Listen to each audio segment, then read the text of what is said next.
Hello, Internet. Yeah, I think we got lucky with Robin's little rant there.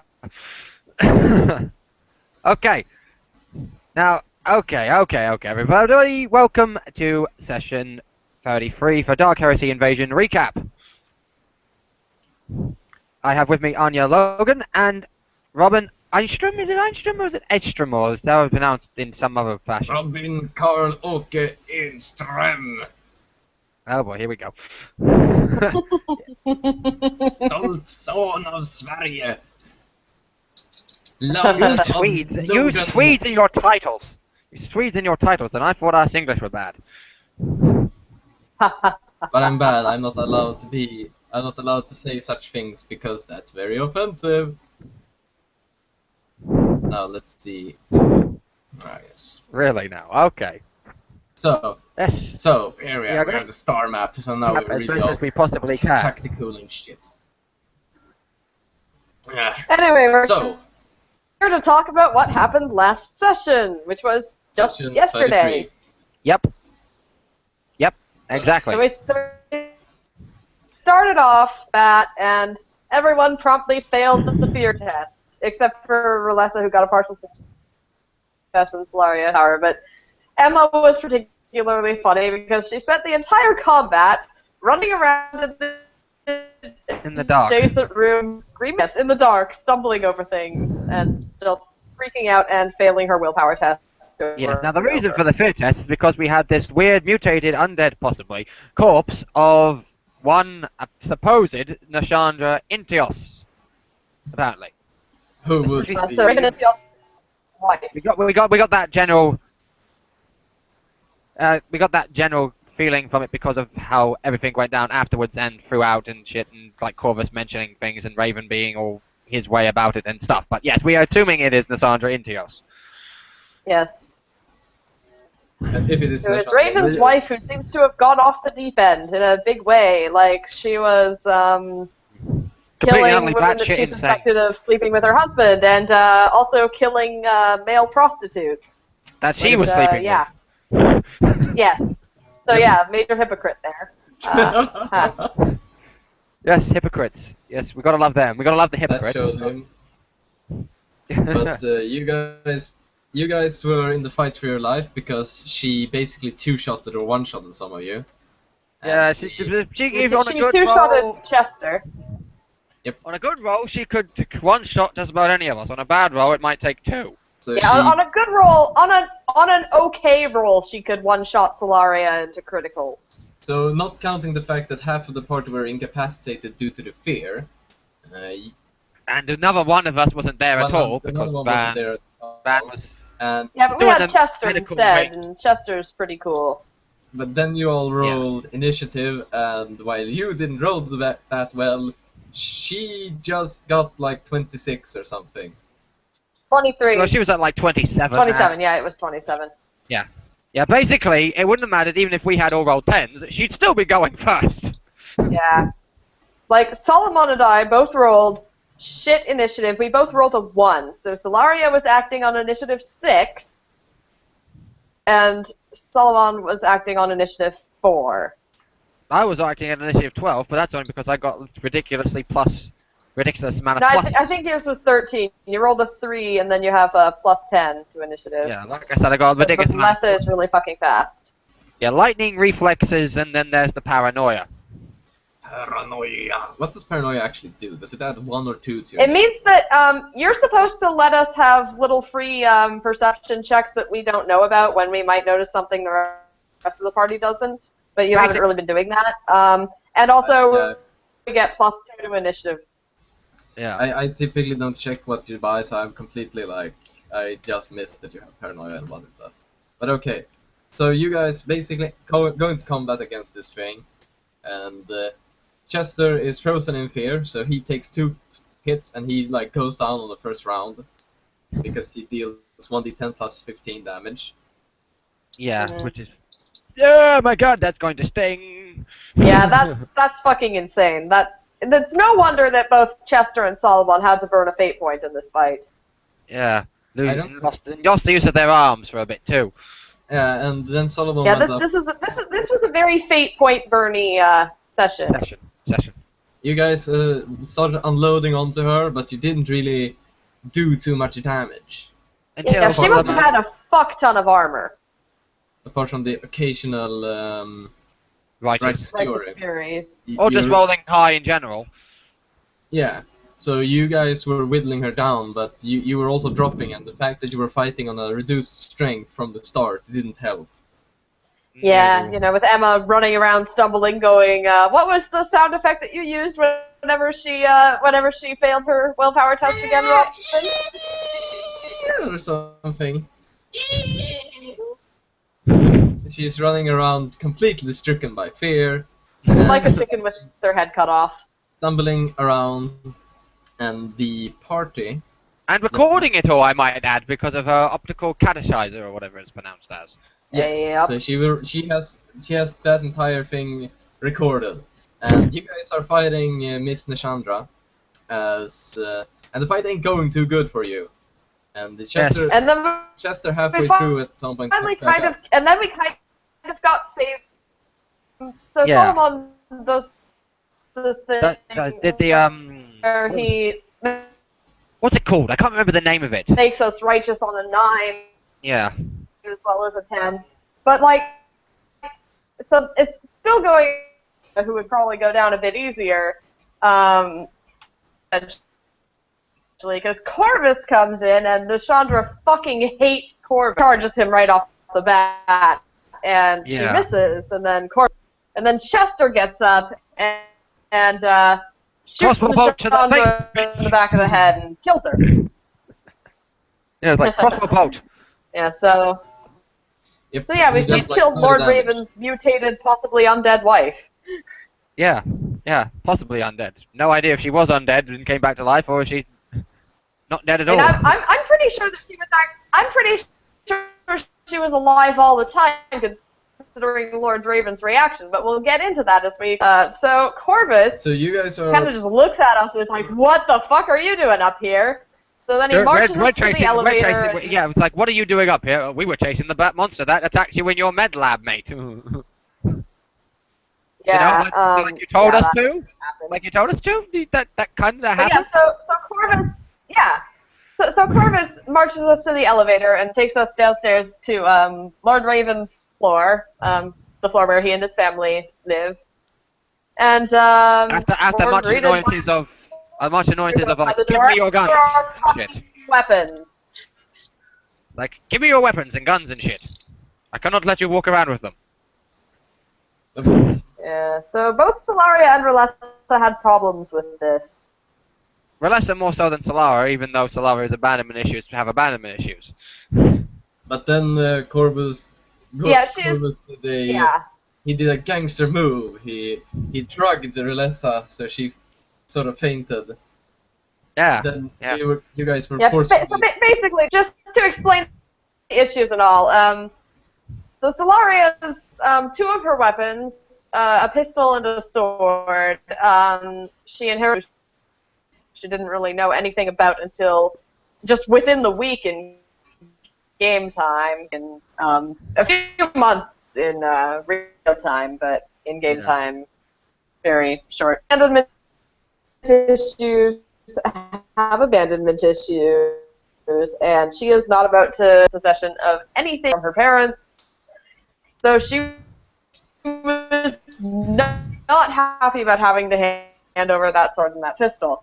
Then the less her, and they literally get -5 if their guns are taken away because they feel completely naked without a gun. They're all nervous and twitchy and like, no. And you guys Relessa had an eye twitch when she woke up. You guys were taken into Raven's dining hall, where he sits and is waiting for you, and he's informed that they were skulking around on the 7th floor. What do you want to do with him? And he's sort of surprised that you're like, what the fuck were you doing there? Well, we were doing what Corvus told us to do and go kill the thing that attacked him. Yep, pretty much. At which you explained that you had run into a monster up there and you had killed it. To which he responded, Corvus told him that we killed her. Yeah. And Raven was very They happy thought that about this.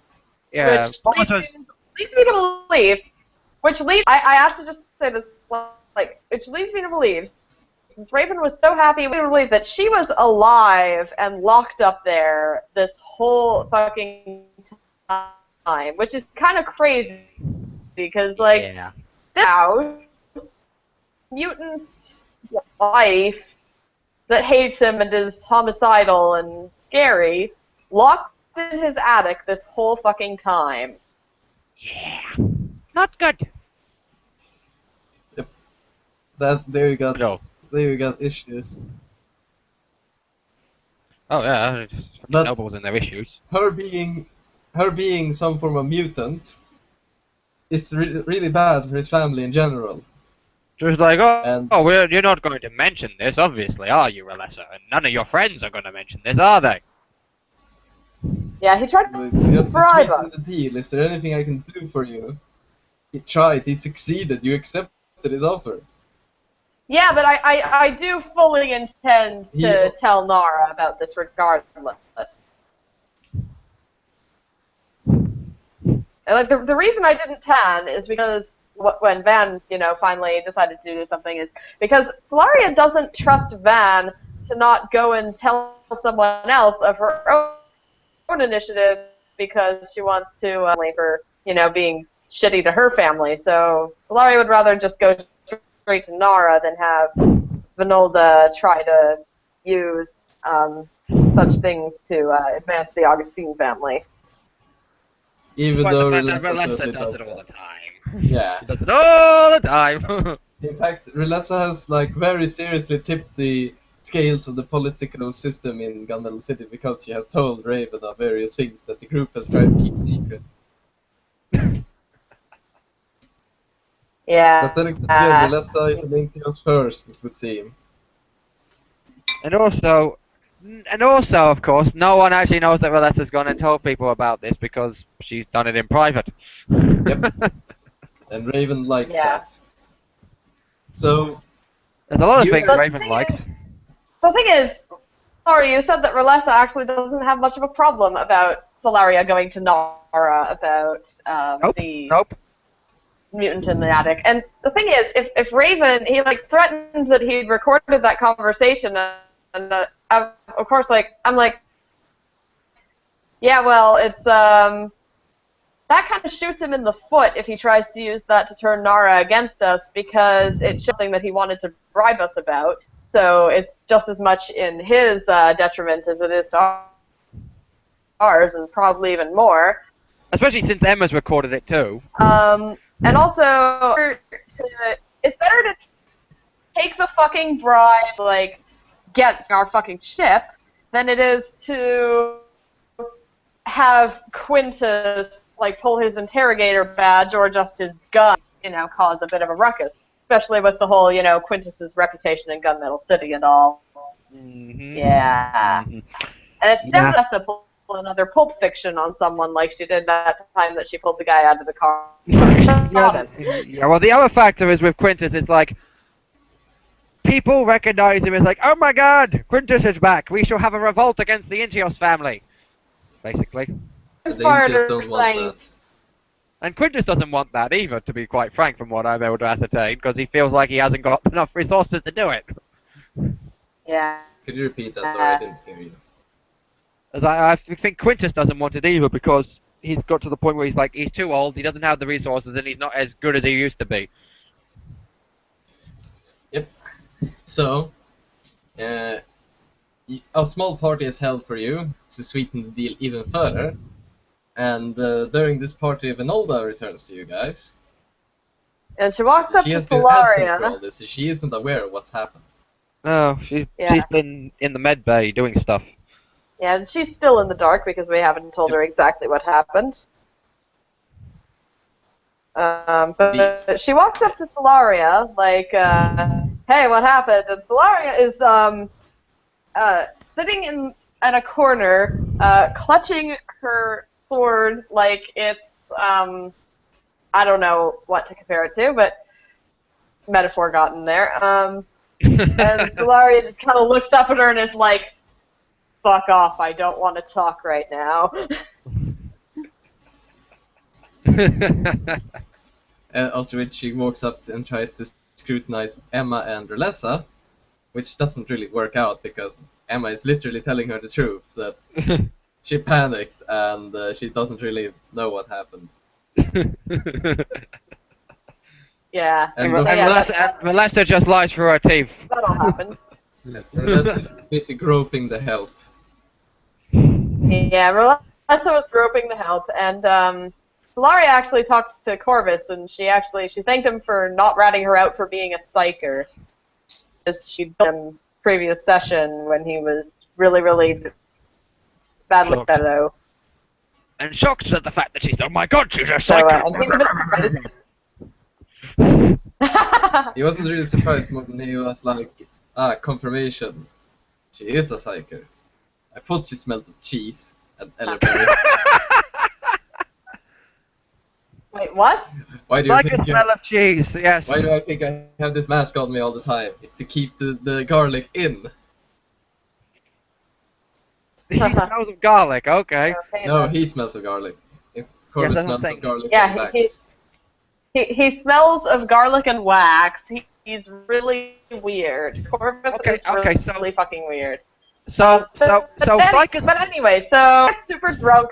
So Emma gets super drunk and goes off to her room. Solario kind of leaves early and reads a bit before falling asleep. And Relessa gets cock blocked by Corvus as she's trying to pick up one of the help and sent to her room. And she said to her and then room, we it's cut like, to you should get an... Solomon. He sent her to her room and says, like, shouldn't you be getting an early night considering you're in the tournament tomorrow? Yeah, he had a little discussion with you about the tournament, and you were like, "Fuck off, Corvus. I can do this." It's like, fuck you, I do what I want. He sort of just, god damn it, kids will be kids, I guess. I'm too old for this shit, and then he just walks off. Oh dear. And then yes, we cut to Solomon. No one likes Corvus, do they? Why? Raven likes Corvus. And then we cut to Solomon, because Solomon and Chess were both down then on critical when after the fight against Neshandra,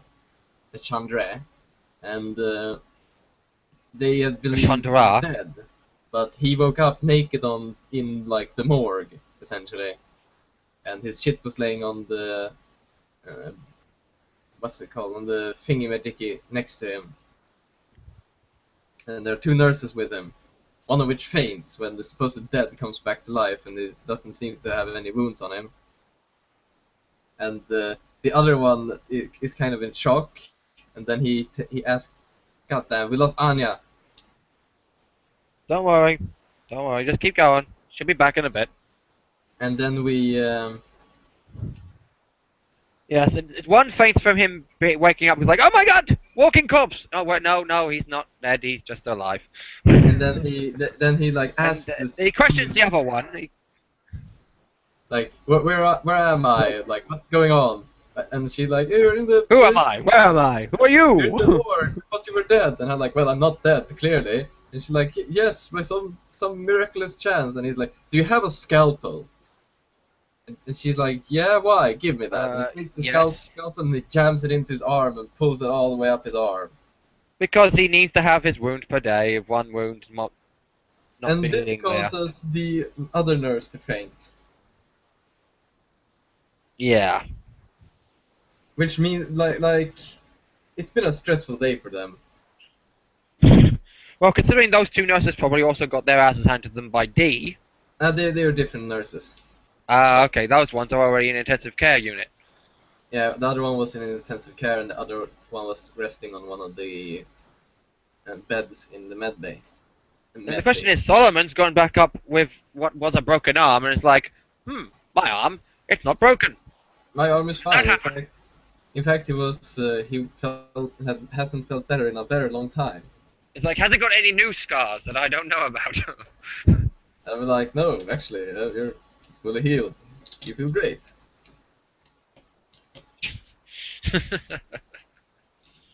And and then Solomon decides to go off on a magical midnight adventure. Yes, so he starts rummaging through the Intios mansion late at night, and he stumbles into two guards who are dragging two other rather dead guards with them. One of the guards they're dragging doesn't have a face, and the other one seems to have been split in half. Yeah. They're talking to each other, and when they see Solomon, they're like, "What the fuck are you doing here?" And he's like, "I'm a guest." And they're like, oh, "Okay, well, just please step aside." And they just continue walking, because dragging dead bodies through the mansion is totally subtle. And then he walks to the chapel, after talking to himself, by the way, and he Yeah. meets up with Chester, and they have sort of a little scene there where he and Chester like wishes each other good luck, and Chester heads off to return in the sequel at some point. And with that, Solomon spent the rest of the night. Well, no, he prayed in the chapel, and then he returned to the guest rooms. And he walked past the twins, who had tried to pick up Emma again, but they weren't really very lucky with that. Yeah. And then he basically just finds a place to spend the night after whipping himself. And this brings us to the morning and the main event of the game. And I think we should have Anya here. Well, actually, it's a bit before that. Is it a bit? Is it a bit? I'm trying my best here. It seems to be weird. Come on, Anya. We It believe was in you. actually before the night, I think, and I'm trying here. It's being weird. No, I don't want that. Invite the people to the call. The power of calls. Hopefully this works because it's annoying. She's having issues. I'm inviting, sending link. Her internet's playing up again.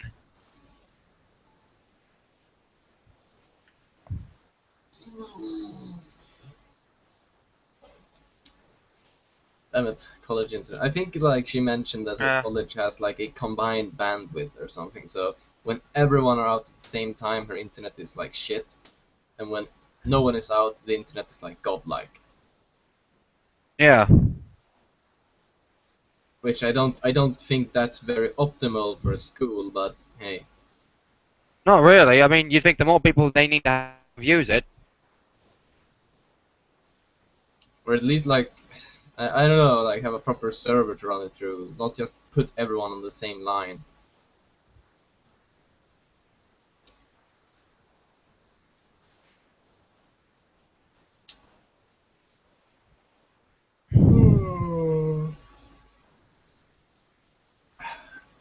God damn it! I really would have wanted her to be able to remain in the call. Invited in person to the call. I keep clicking the invite button, but she's not checking her Google for all I know. Tell her to check the Google. Can't you just send her the link?